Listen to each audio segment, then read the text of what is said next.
दोस्तों, आजकल की क्राइम की दुनिया में हर रोज नए नए तरीके के अपराध और उनको नए नए तरीकों से अंजाम देने की खबरें और बातें हमें देखने को मिलती रहती हैं। आज की कहानी भी कुछ ऐसी ही है। आज की कहानी के दो मुख्य किरदार हैं। एक है लड़का जिसका नाम है आफ्ताब अमीन पूनावाला जो मुस्लिम है, और एक है लड़की हमारी कहानी के किरदार में जो विक्टिम है, उसका नाम है श्रद्धा। आफ्ताब और श्रद्धा दोनों एक दूसरे से प्यार मोहब्बत इश्क करते थे, लेकिन अचानक आखिर आफ्ताब और श्रद्धा के बीच ऐसा क्या हुआ कि आफ्ताब ने श्रद्धा का कत्ल कर दिया, और कत्ल भी ना सिर्फ कत्ल किया बल्कि इस कद्र उसको मौत दी जिसको सुनकर हर किसी की रूह कांप जाए। आफ्ताब ने श्रद्धा को मारकर उसके शरीर के 35 टुकड़े कर दिए, उनको फ्रीज में रख दिया और उन 35 टुकड़ों में से हर रोज 2-3 टुकड़े लेकर बाहर जाता और जब रात का अंधेरा होता उन टुकड़ों को फेंक आता कहीं जंगली एरिया में ताकि जानवर रात को उन टुकड़ों को खा जाए। आखिर ऐसा क्या हुआ आफ्ताब और श्रद्धा के बीच? क्यों आफ्ताब को ये कदम उठाना पड़ा?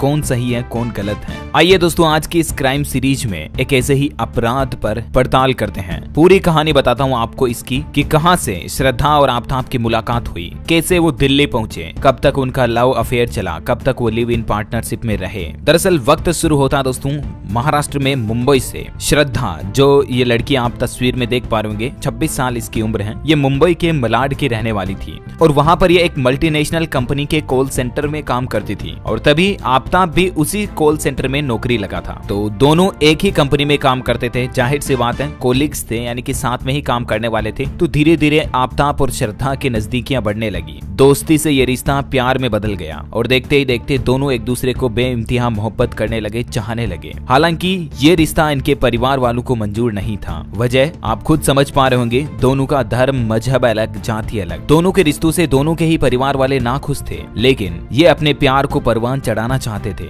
ये अपने प्यार पर अपनी जिंदगी को जीना चाहते थे। इसके चलते दोनों मुंबई से दिल्ली शिफ्ट हो गए, मतलब दोनों मुंबई से भाग करके दिल्ली आ गए। दिल्ली में मरहोली इलाके में एक फ्लैट लिया उन्होंने और वहां लिव इन में रहने लगे। आपको बता दूं, लिव इन का मतलब ये होता है कि जब शादी नहीं होती है उससे पहले ही अगर कोई लड़का लड़की कोई महिला पुरुष साथ में रह रहे होते हैं तो उसे लिव इन कहा जाता है। वो दोनों पति पत्नी की तरह ही रहते हैं, बस उनकी शादी हुई नहीं होती है। ऐसा वक्त बीतता जाता है, दोनों दिल्ली में रह रहे थे, लेकिन ज्यादा लंबे समय तक उनका प्यार नहीं टिक पाया। अचानक से एक दिन श्रद्धा के घर वालों को पता चलता है कि काफी समय से श्रद्धा ने ना तो फोन किया और ना ही घर वालों से बातचीत हुई। वैसे भी श्रद्धा अपने परिवार वालों से कम ही बातचीत करती थी, क्योंकि जाहिर सी बात है किसी परिवार की लड़की अगर किसी दूसरे लड़के के साथ भागकर कहीं और रहने लग गई तो उस परिवार में उस लड़की से उतने खास रिश्ते नहीं रहते हैं। लेकिन फिर भी परिवार का कोई न कोई ऐसा खास सदस्य होता है जिनसे उनकी बातचीत होती रहती है, लेकिन वो भी काफी समय से नहीं हो पाई। इसके अलावा दूसरी और संशय भरी बात ये देखने को मिली कि इस श्रद्धा के जो कुछ दोस्त थे, कुछ इसकी सहेलियां थी,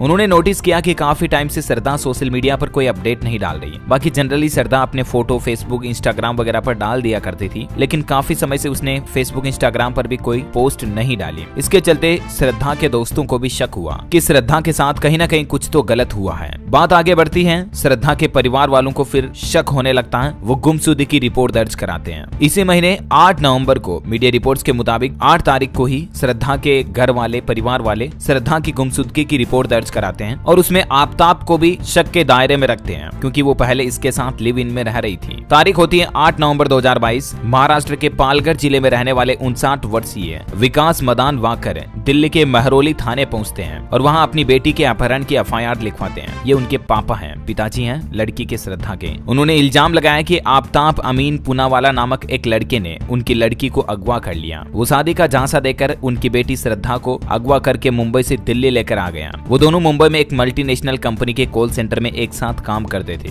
मतलब श्रद्धा के पिताश्री ने जो एफआईआर में रिपोर्ट लिखवाई वो बिल्कुल सही सच लिखवाई। राइट, हमारी कहानी भी यहाँ तक यही कह रही है। लेकिन अचानक से इस कहानी में एक बड़ा मोड़ देखने को मिलता है। अचानक से श्रद्धा गायब हो जाती है अपने दोस्तों के सोशल मीडिया से और अपने परिवार वालों के कॉल से। उसके बाद उनके पिताजी एफआईआर लिखवाते हैं तो पुलिस दफ्तिश में ये पता चलता है कि 26 वर्षीय लड़की श्रद्धा को उसी का बॉयफ्रेंड जो दोनों साथ में लिव इन में रह रहे थे उसने मार दिया। जहां वो रहते थे उसी फ्लैट में ही उसको मार दिया, और मारा भी आजकल में नहीं बल्कि तकरीबन 5-6 महीने पहले ही मार दिया। 18 मई को ही आरोपित ने श्रद्धा की गला दबाकर हत्या कर दी थी और उसके बाद हत्या को छिपाने के लिए जो घिनौना काम किया वो वाकई में शर्मनाक है। उसने श्रद्धा के शरीर के 35 टुकड़े किए। पहले हाथों को 3 टुकड़े में काटा, फिर पैरों को टुकड़े में काटा, अलग अलग करके पूरे शरीर को छोटे छोटे टुकड़ों में 35 टुकड़ों में काट दिया। उसके बाद वो एक रेफ्रिजरेटर नया फ्रीज लेकर आता है बाजार से, बड़ा 300 लीटर वाला, और उस फ्रीज में सभी टुकड़ों को जमा दिया। फिर रोज रात में उठता वो और रात को 2 बजे 1-2 सौ के टुकड़े ले जाता, बाहर फेंक आता। कुत्ते वगैरह और जो जंगली जानवर थे वो रात में ही खा जाते हैं। इस तरह से उसको लगा कि बिल्कुल पता भी नहीं चलेगा, और वाकई में हुआ भी ऐसा ही। 5 महीने निकल गए, किसी को कानो कान खबर नहीं हुई। एक लड़की को छोटे छोटे टुकड़ों में करके पूरा जंगली जानवरों को खिला दिया जाता है और किसी को कुछ पता ही नहीं चलता है। लेकिन वक्त को कुछ और ही मंजूर था। आखिरकार आफताब का राज खुल ही गया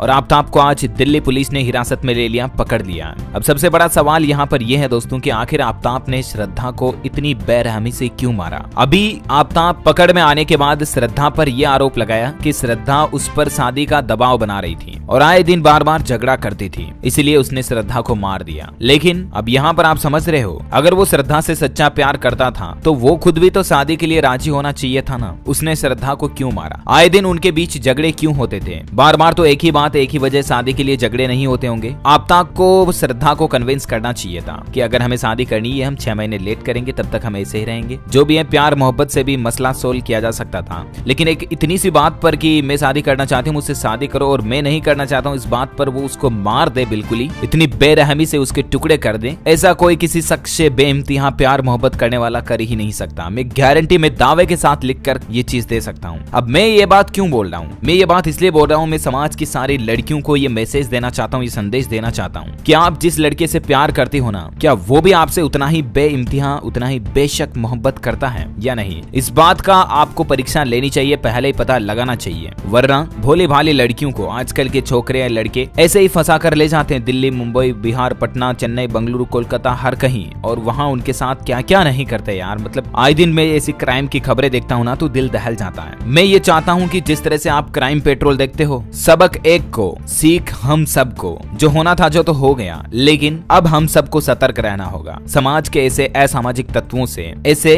भेष बदल कर जीने वाले लोगों से, जो सामने से आपको मुंह पर कुछ और बोलते हैं, जिनके दिल में कुछ और होता है। जरा सोचिए यार, कोई प्यार करने वाला शख्स किसी दूसरे को मार देगा और उसके शरीर के इतने बेरहमी से 35 टुकड़े कर देगा, उसके हाथ पांव भी नहीं कांपेंगे? ऐसा हो सकता है क्या? नहीं। इसलिए लड़कियां अपने माता पिता की बातें माने, माता पिता की नजर में रहें, माता पिता के जान पहचान के लड़के से शादी करें, उनकी परमिशन लेकर के, तो बेहतर होगा। आपकी जिंदगी आराम से और अच्छे खुशी खुशी से निकलेगी। बाकी आजकल तो लव इश्क के चक्कर में ज्यादातर लोग बाग वो पानी में डूब रहा, वो ये कर रहा, वो ये फलाना ढीमका। यार क्या इतना इश्क का भूत चढ़ाने में क्या पड़ा है? जरा सोचिए, आपकी अपनी जिंदगी है, इस जिंदगी को और खूबसूरत बनाने में लगी है। खैर, हम सबकी यही प्रार्थना है कि जो श्रद्धा के साथ हुआ वो और किसी हिंदुस्तान की लड़की के साथ ना हो, और आफताब जिसने श्रद्धा के साथ ये घिनौना करतूत किया, उसको कोर्ट से, न्यायालय से सख्त कड़ी से कड़ी सजा मिलनी चाहिए। अगर आप भी मेरी बात से सहमत हैं दोस्तों, तो इस वीडियो पर लाइक करना और इसको ज्यादा से ज्यादा सोशल मीडिया पर फैलाओ, शेयर करो और कमेंट में लिखो